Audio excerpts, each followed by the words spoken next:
Welcome, welcome, welcome to Renewed Mind Revolution podcast with your host, Michelle Cook Hall.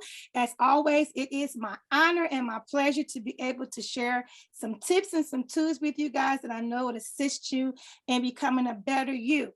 Now, look, I have a real good treat for you guys today. We're talking about tips. We're talking about tools. This is going to be awesome. And I'm so grateful for this connection and to be able to give to my listeners a real jewel. So I'm going to invite you guys to listen and intently listen, get some notes, some paper, some pen, whatever you need, and listen to my guest today. I have promised this guest, and he is here to deliver. His name is Zachary Green. He's an international best-selling author. I believe his book is called Warrior Entrepreneur. He is a U.S. Marine veteran, and let me say thank you for your service. And believe it or not, Marines has a special place in my heart. I love Marines. So I'm so grateful to have you with us. Also a former firefighter, podcast host of the Warriors Voice podcast. And so he's going to talk about this product that he created. He's going to talk about the ins, the outs of creating that product and how he learned how to become a successful entrepreneur. And we know there's ups, there's downs, there's highs, there's lows. And he's going to give us that. When I listen to his testimony, his story, all I hear is a heart of servitude. That's what I heard, a heart of servitude. And, you know, some people are successful and they never share. They keep it to themselves, but he has a heart of servitude from serving in our country military to fighting off fires in his community to now sharing his story. So welcome. May I call you Zachary? You can call me whatever you want with a wonderful introduction like that, Michelle. Well, welcome, Zachary. Please enlighten us and share with my listeners.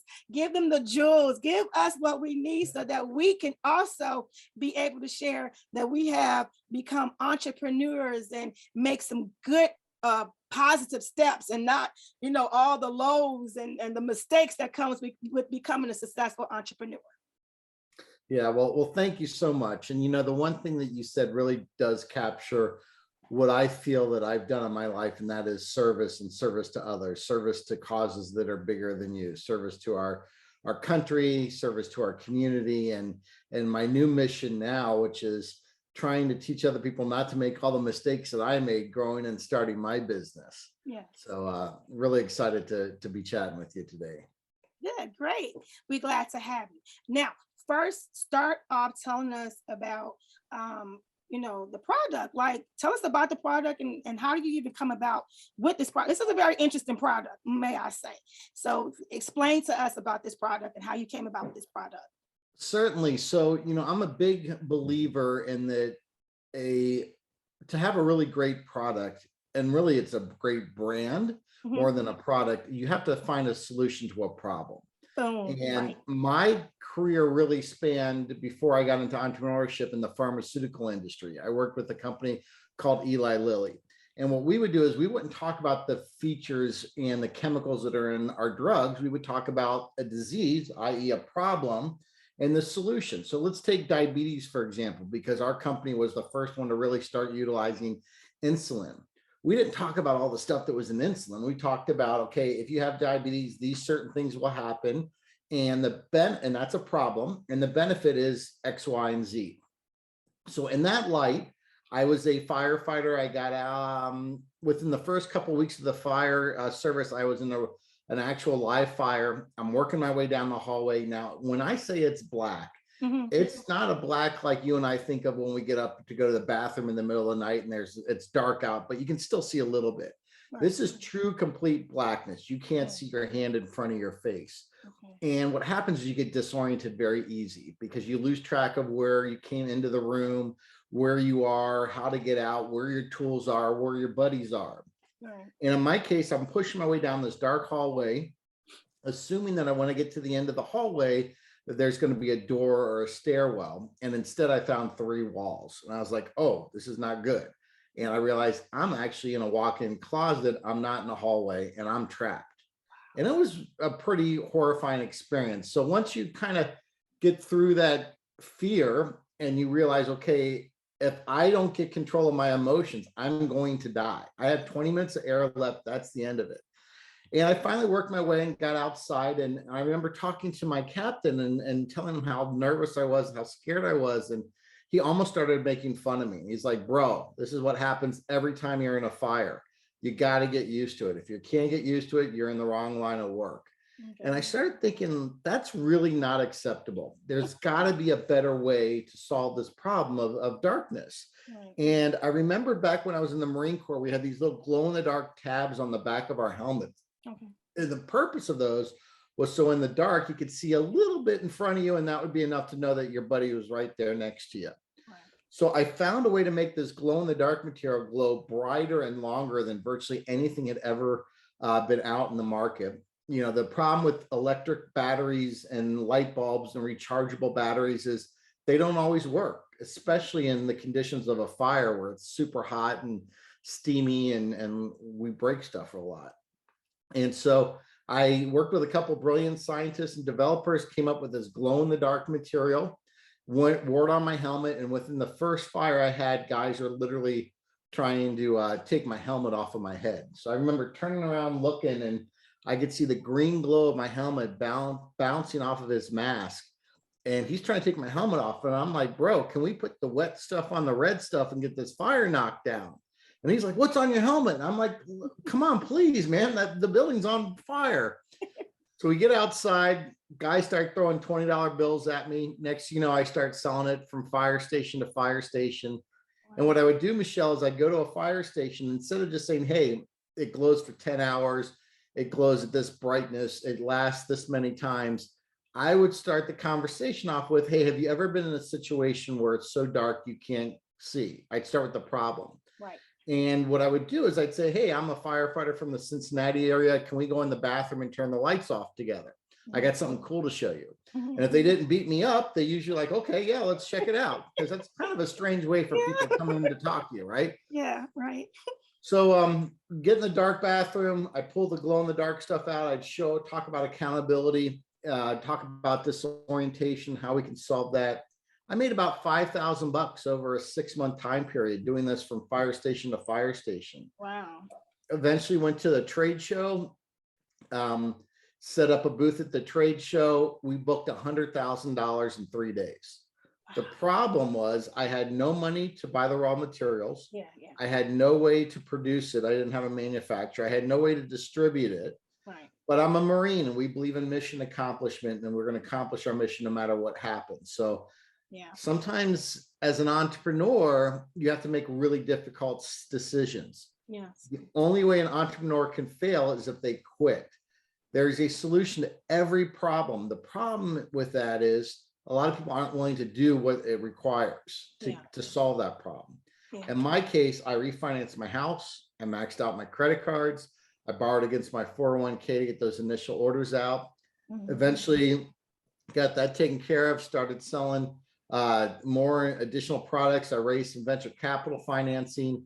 And over the next couple of years, we grew it into about a $30 million company. $30 million company. Yes, ma'am. But I'm it was listening. not pretty. It was not pretty, and it was very difficult along the way. We can get into that if you like. I'm listening. You know what? And I want you to continue. But the one part that like rings out to me, because you know, a lot of people when they think about, say someone have a really good product, I think one of the first steps that seems to be the hurdle is production. It is production. And I think they don't know where to go. They don't know where to start. They don't know how to even get that ball rolling. So before you continue with your story, like what would be that step? Like, I know it's different avenues for different products, but is it just research or is it something else with research? The problem when you're dealing with business to business things, you're not going to be able to go onto Google or Amazon and find a way to easily solve this. Gotcha. The companies that are doing these manufacturing or this type of work are usually not ones that are advertising online. Okay. It's word of mouth. Now, this is the challenge. You have this concept called economy of scale, which means the more you make, the cheaper it becomes per unit. So if I'm making a widget and it costs $1, if I make 10 at a time. It'll cost maybe 90 cents if I make 1,000 at a time. But if I make 1,000,000 at a time, I can get the price down to 5 cents. Right. However, I don't have that kind of cash. I don't have that kind of orders. Right. And so what happens is you start with these small orders, but the big companies aren't going to work with you because it's not worth their time. Right. They have customers that have been out there for decades upon decades. Why would they stop all their machines, retool it up to make whatever it is you're going to make and do it? The other option is to go overseas. I mean, obviously China and other areas where it's a lot cheaper. The problem is you've got to produce significant amount of materials because the shipping alone is going to take your lunch from you. Okay. And you may not get the quality that you need. So you have to fly over there and you have to deal with that. And so there's all these challenges, but the best way I can explain it is the way my grandmother always explained things to me. And she goes, it's like eating an elephant. You eat one little bite at a time. So you start with this one small manufacturer. Yeah, you're going to have to spend more money because you don't have that economy of scale. You start to build that relationship with them. The issue for me never really was the cost. It was cash. And let me explain what that means. Okay. There's this thing called the cash conversion cycle. Mm-hmm. It's the time that you spend money and how long it takes for you to make profit after you spent that money. So if you're building this widget, and you got to put in $10,000 to build this widget, and you're going to make 20,000. Well, a lot of times you're going to have to produce that product before you even have an order. Yep. So how long is that order going to take? Yep. Then they place the order. You've then got to package it, distribute it, send it to them. But they're not going to pay you until maybe 30 days or 60 days. Or you know what? They may not pay you, or they may take too long to pay you. So that time that you got, that your cash you put into that raw material, into that manufacturing, and the time that you actually get paid, that's that cash conversion cycle. And a lot of times, myself being one of them, you can sell yourself out of business. And the way you do that is if you're used to doing a couple thousand units at a time and you get an order for 100,000 units, you're high-fiving your friends like, oh, we just hit the jackpot, we're doing good. No, you got to spend cold hard cash to get that stuff produced. Right. And the bigger the company is, usually the more confusing it is in selling and getting paid and doing these things, or they may willfully delay your payment. And little people like you and I can't do anything about it. So that's when I say you can sell yourself out of business by taking a deal that's so big that you can't afford the cash conversion cycle between the time you take the order, you buy the product, and then actually get paid. Wow. So in that case, it would be, like you said, grandma said, it's step by step by step by step, a little bit at a time. Because I think a lot of times we think about a big picture, and like you said, we get excited, but there's so much more in this process that we don't know, that we have to just kind of take our time with it and not rush it. Right. And it's, you know, the people that start with you are usually not the people that end with you. So you may have a great distributor, a great manufacturer early on, but as you start to get bigger, they maybe can't meet you a certain place. And they're like, well, wait a second, Michelle, I helped you out when you were, you know, early on. I need you to help me out now because you're our biggest customer. And they say it's not show friends, it's show business. And sometimes you just gotta, you know, make the right decision for the business. Right. It's not personal, it's business. So something happened though, right? It's more to the story, right? Is it more to the story? Very much so. So okay. The issue started to come in is a couple things. Number one, I could not afford really good employees. I had employees that had a lot of heart, a lot of dedication, but they just didn't have quite the skill that I needed.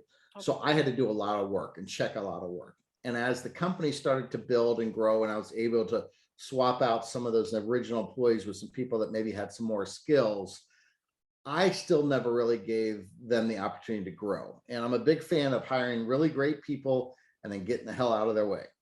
And I wasn't doing that. Okay. So over the next couple of years, the company's building and building. We're making several $1 million in revenue, but we're not making a lot of profit. And I can't really figure out why. Okay. And the whole time I'm looking for all these other issues, it turns out it's me. I'm the one holding it back because I've created this funnel where everything comes to me. It wasn't the big decisions. I was good with the big decisions. Mm-hmm. It was the multitude of small decisions every single day, 20, 30 small decisions, Should we use this size box or that size box? Should we switch our cable provider out with this guy versus this guy because they've got a better deal on their internet? And it came to a head when I knew we were in trouble. We were having problems, financially. I talked to my CFO. I said, look, my family and I are going on vacation. Whatever happens, don't call me unless it's an emergency. Well, 3 days into the vacation, he calls me up. He said, Zach, I'm sorry to inform you, but the big customer that we had done this big order with, they still haven't paid us yet. We had to pay a couple other things, and we're out of money. We're out of payroll. I got 10, maybe 15 employees at this time. And he goes, and we're going to probably have to start preparing for liquidation and ultimately bankruptcy. Now, I've been in some tough stuff in my life. I'm a Marine infantryman. I've been in multiple times life and death situations in the fire department. Never really was scared. I mean, it never bothered me, but this took me to my knees. And when I hung up the phone with him, I thought I had a heart attack because I could feel my chest burning. I could feel these electrical currents shooting down my arm. I couldn't breathe. I'm crying. I'm just freaking out. And I realized, well, my wife realized, she's a doctor, that, hey, you're not having a heart attack, you're having a panic attack. Yeah, anxiety. It's my body's way of telling me that it ain't working anymore. Like, this is too much, your stress and everything you're doing. And so I remember I got to this point where I went outside and I was just numb. And I made this conversation with God, this prayer, this negotiation, whatever you want to call it. I'm like, look, if this is it, this is it. And I appreciate and I thank you for this amazing ride you've taken on. I've been able to make products to help 100,000 firefighters, export to 25 countries, got to do all this stuff. But if there's something more out there, you got to help me. And this whole thing kind of came together when I wrote my book, Warrior Entrepreneur, because the book was supposed to be an autobiography.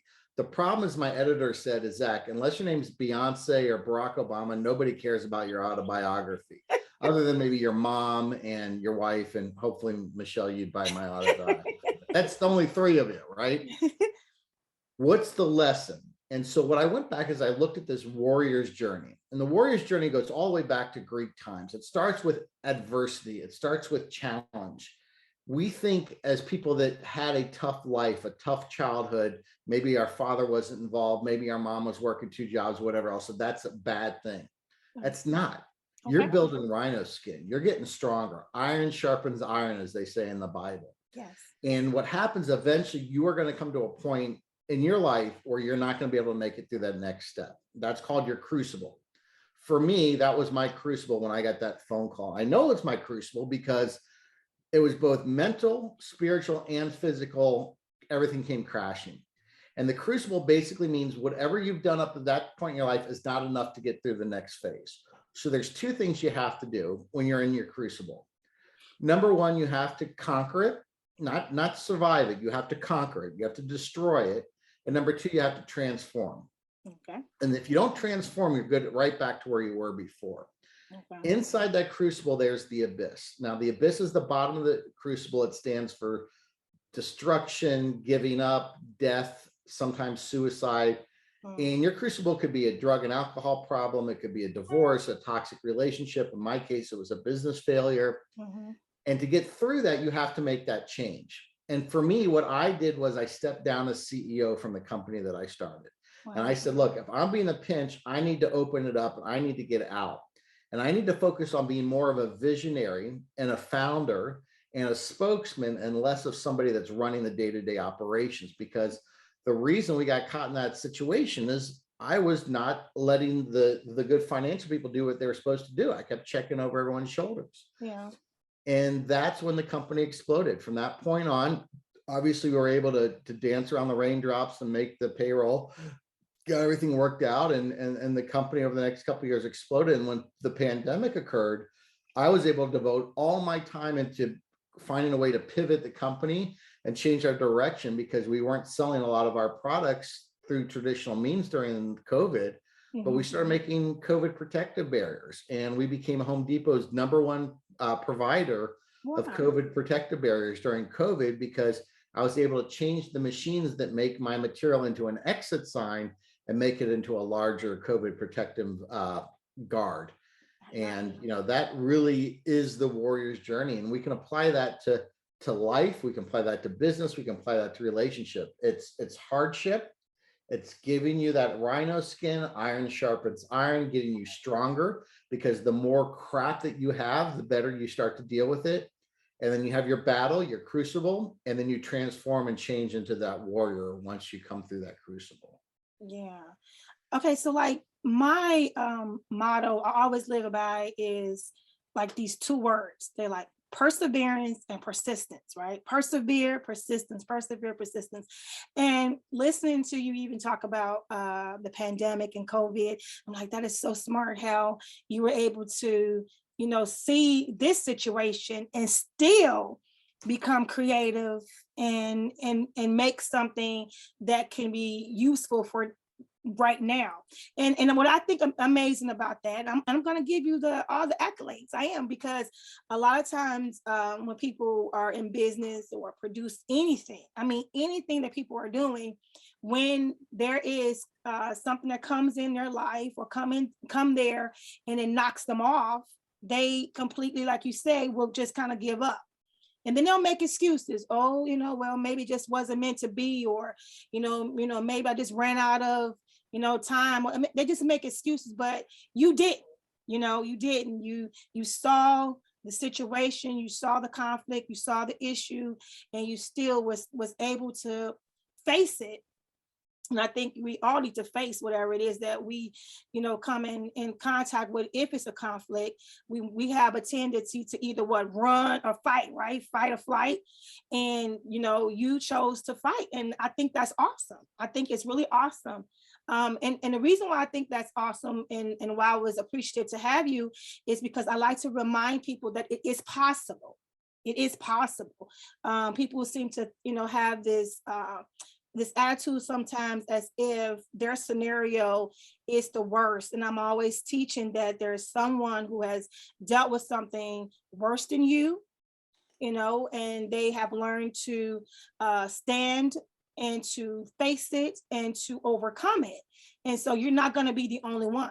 And the only thing that's consistent, which I teach all the time, is change. The only thing that's consistent in life is change, and so Well, it's that. Yeah. And again, the word, I love persistence. I love perseverance. My favorite word is actually grit. And I think they all three kind of mean the same thing. Grit is having that toughness to be able to go through and to do that. The difference between the entrepreneur that succeeds and the one that fails is simply one quit and the other one didn't. Yeah. And it's okay to quit if you've had enough. You eventually get to that scale where the crap is just not worth it. Some of the sacrifices I had to make was putting my house as collateral against a bank loan, was taking on over $150,000 in credit card debt that my company had charged up, but I was responsible. And I had to sign that thing saying that I would pay this back if we defaulted or went bankrupt. So you're absolutely right. Change is one way of looking at it. We can't affect change. We can only affect what we do to it. But another way I look at it from a warrior standpoint is chaos. Life is very chaotic. And we try to put chaos in order, but the reality is you cannot put chaos in order. Right. You embrace chaos, you ride chaos. Think of chaos as being a wave on the ocean. You cannot stop a wave on the ocean, but you can grab a surfboard and you can ride that wave. And now all of a sudden, instead of it crushing you, it actually is helping you. And that's how you got to look at change. Another thing I want to talk about is how you develop your warrior spirit. Now we think as society, we've got two groups of people. We got one, it's a kid, doesn't know who his dad is. Mom's working 2 jobs.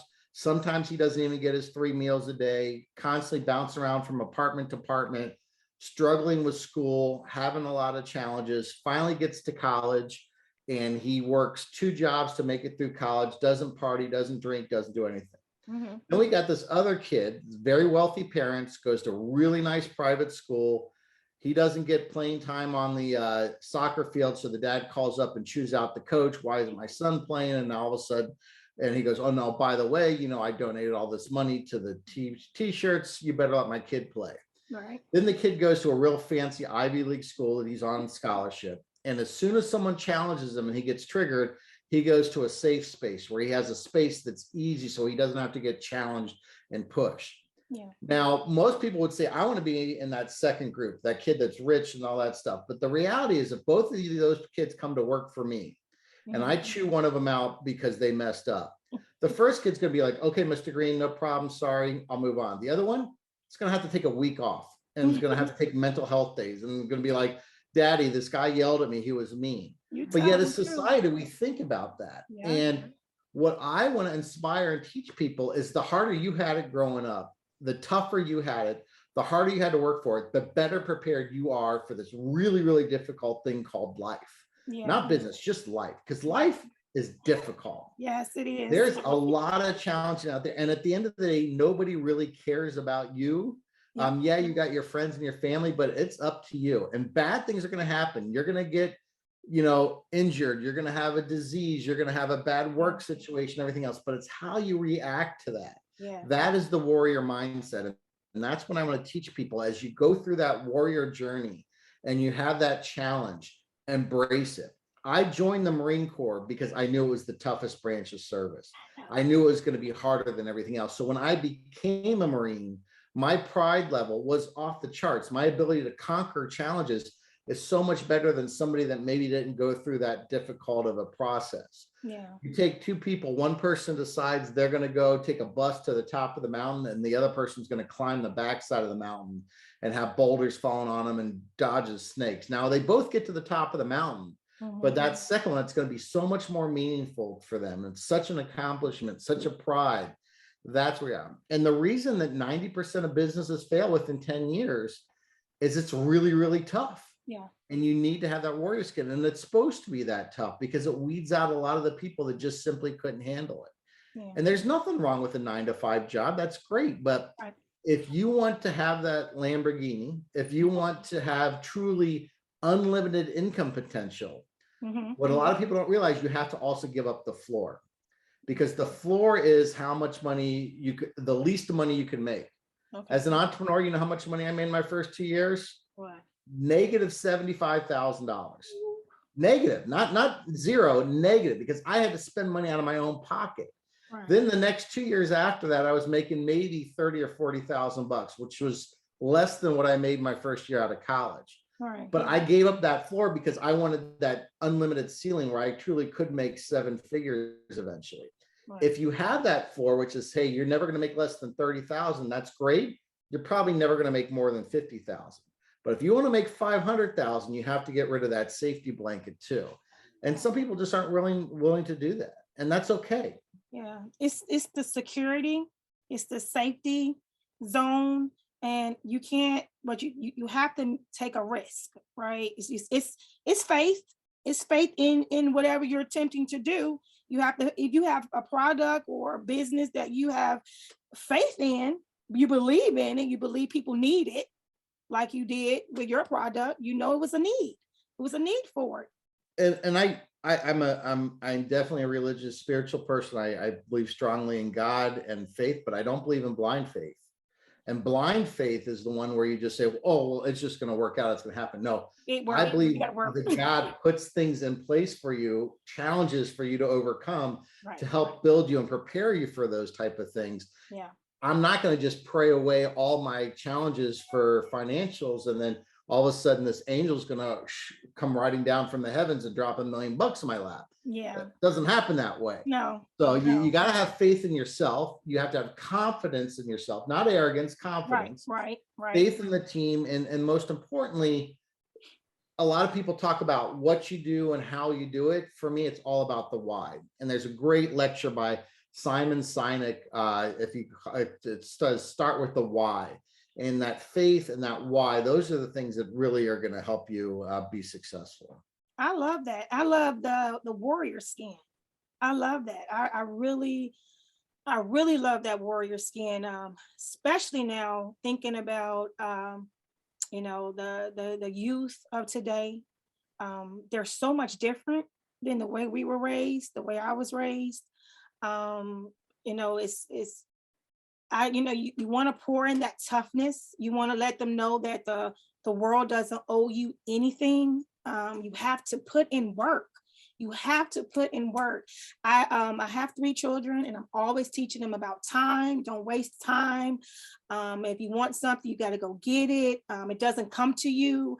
These are values I always try to teach. And so hearing you talk about that and that warrior skin, it just, it just kind of tells me, okay, you're doing okay. You're teaching okay, because that's the same things that I believe in as well.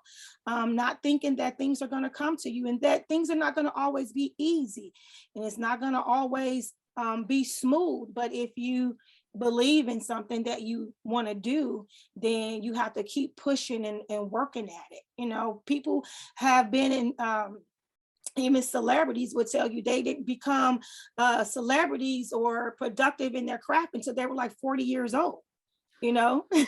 You're absolutely right. I mean, you look at Taylor Swift and what she did, the amount of work, the hustling she did of getting her CDs out.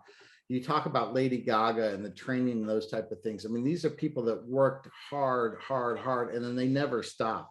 Yes. Beyonce, one of my favorites. I mean, you talk about a woman that just has worked her tail off to get everything that she's done.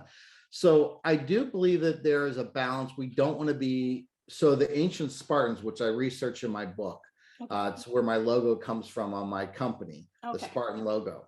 They literally took the babies away from their mothers and put them into these camps until they were like 20 years old. And the whole time in their camp, they had to fight each other. They had to fight for food. They were beat up all the time. They were growing these amazing Spartan warriors, these tremendous Greek warriors. But that ain't a very fun life, right? So then you take the opposite end, where we're giving them all participation trophies. We're giving them safe spaces. We're letting them choose what gender they want to be at whatever, at 9 years old, just because at 9 years old, hell, you and I didn't know what the hell we wanted to be at 9 years old. I'm certainly glad I didn't make any major, decisions like buying a car or doing something crazy like that. But we've gone too far that way. Yeah. So we got to give them a point of firmness and integrity and teach them about the why, but also know that comfort is not going to allow you to grow. You need to have discomfort in order to grow, in order to learn. Oh, yeah. Just if you're lifting those weights, you got to lift heavy weights that are hard, and that's how you get stronger. And that's really what my book is about. And it's what's about my new process that I'm on now, which is this warrior framework journey, where I'm creating this online, think of it almost as like a university. And it's going to be almost like a board game where you're moving across your token across different pieces, and you're going to get awards as you get through that. So it starts with the warrior journey. There's 8 or 9 different sections.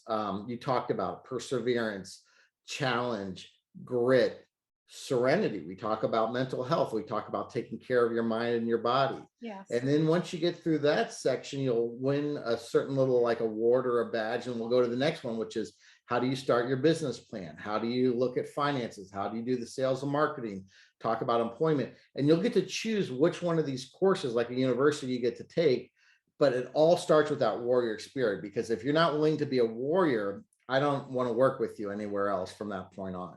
Right. When the going gets tough, I want you to lean forward and lean into it, not back off. Yeah. And the course will include not just online training and videos, but also one-on-one coaching with me, workbooks, actual accountable things that I'll be holding the people accountable to teach you how to do it. And it's going to be a little more designed for a small business owner, or a person who wants to climb the corporate ladder, or somebody that wants to start their business. But there'll also be a ton of component of people just want to live a more fulfilling life and a warrior's life. Okay, so you offer mentorship services as well. Right, but the mentorship is there's strings attached, and the reason is I'm not going to just mentor somebody that hasn't shown me that they're a warrior. Okay. In order to get the mentorship, you have to complete certain challenges along the way. You have to fill out the workbook. You have to show me that you're doing it, and then you get time with me, and then we move on to the next phase, and then eventually we'll have small group meetings, and we'll have seminars, and we'll have all these things. But it all goes down to that warrior mindset and how we can apply it to different things in life. That sounds awesome. So tell my listeners, how can they purchase your book? So obviously Amazon, Barnes & Noble, pretty much anywhere books are sold, you can find it. But I would like to offer a special discount for your listeners, Michelle, if they go to my personal website, which is warriorentrepreneur.book.com. They type in the coupon code podcast 2021, podcast 2021. They can get 50% off either the hardbound book or the paperback book. We also have audiobooks on there and also ebooks. That's awesome. So 50% off. Most importantly, please, please, please go to the bottom of the website, fill out the contact us of information. I am looking for beta testers for this Warriors framework, this process. It'll be a very deep discount, but I'm looking for people that can fill the stuff out, go through the forms, go through the process, and then provide feedback to me on how well it's working for them. That sounds really, really good. And I appreciate you giving my listeners a discount. It's a really good discount. I love discounts. So before we say goodbye to my listeners, please let them know something that you want to leave with them for today. Give them a nugget, give them a last word that they can take with them. Yeah, I think when it really comes down to is make a difference, stand up for something that you believe in, make the world a better place. When your time is gone, people should really remember you and what you did. And if it's something as simple as them just simply smiling because they know you, that's great. But anything that's worth having and worth fighting for, those great things. And the easy things aren't as valuable as those ones you really have to work for and build that blood, sweat, and tear. Finally, I'd like to say, get a mentor. Find someone that's been there, done that, but also be a mentor. I have learned more by mentoring other people by far than the people that mentored me. Pay it forward. Yeah, I love that. We learn a lot about ourselves when we share. So I love that. Thank you so much. It's been my honor and my pleasure to be able to talk to you today, Mr. Zachary. You have given us so much today. I know my listeners are just like bubbling over with information. I know I've learned a lot, and I love the warrior skin. I love that so much. Thank you so much for being my guest today. It's been my pleasure. Thank you guys for listening to Renewed Mind Revolution podcast with your host, Michelle Cook Hall. As always, it is my honor and my pleasure. Remember that I love you, but most importantly, God loves you more. God bless you guys. Bye-bye.